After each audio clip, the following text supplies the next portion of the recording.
Bonjour, bonjour, j'espère que vous allez bien. Aujourd'hui, je vais vous montrer ma petite astuce pour que les cercles magiques restent bien fermés.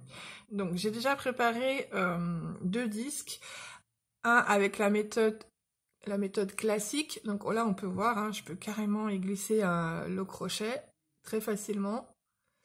Et la méthode avec mon astuce. Donc là, on pourrait en forçant, hein, bien sûr, mais ça reste quand même bien fermé. Donc, je suis partie sur un cercle magique avec 8 mailles serrées, parce que on s'en rend mieux compte avec ça, tout simplement. Alors, je vais prendre mon fil, on va mettre ça de côté, et puis on est parti. Donc, je vais profiter de montrer comment je fais mon cercle magique. Donc, je prends le fil que je passe sur mes doigts, je fais une croix, et la méthode classique veut que l'on bloque le fil à l'avant et à l'arrière, comme ceci, et que nous passions en dessous du premier fil, par-dessus le deuxième, on pivote le crochet au complet. Là, c'est impossible pour moi de travailler au crochet, donc je reviens en tournant dans une position pour être à l'aise, et ensuite, je fais un jeté que je passe dans cette boucle. Et là, on a un cercle magique qui a un départ classique. Ensuite, il suffit de faire des mailles serrées, autour des deux fils. Et du coup, on obtiendra, en faisant comme ça, cette technique-là. Ma méthode, alors, elle commence pareil. Donc, on prend le côté court devant, on fait une croix devant, on bloque, mais on va revenir une deuxième fois et on bloque. Je bloque à l'arrière, maintenant j'ai plus un fil qui se trouve ici, j'en ai deux. Donc je vais passer mon crochet de la même façon sous les deux fils.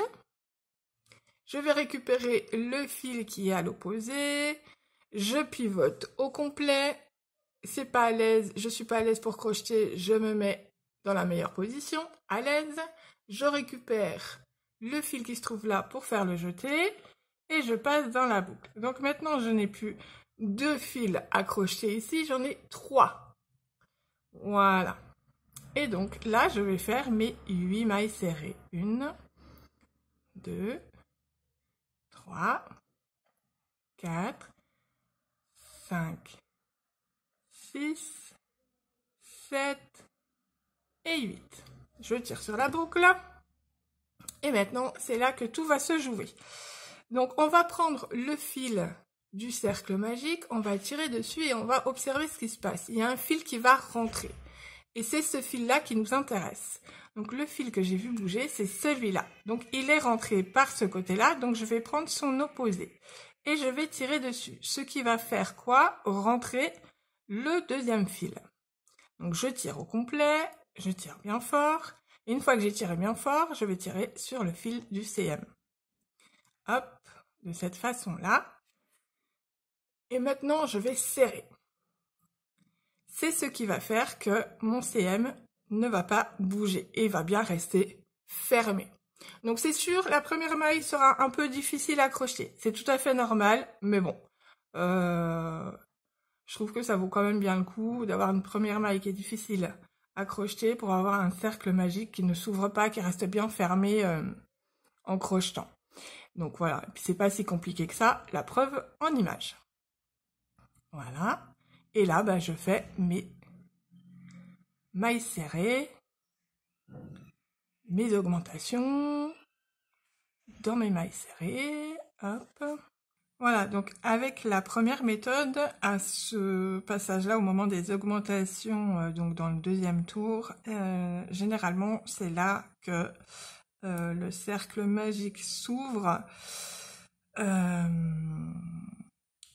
Et voilà, et donc je vais vous montrer avec cette méthode, cette astuce, que voilà, ça ne s'ouvre pas. Voilà, j'arrive bientôt au bout. La dernière. Et vous voyez, j'ai pas eu besoin de resserrer quoi que ce soit, hein. C'est resté fermé. C'est resté fermé. Voilà, j'espère que ce tuto vous aura plu. Je vous dis à bientôt.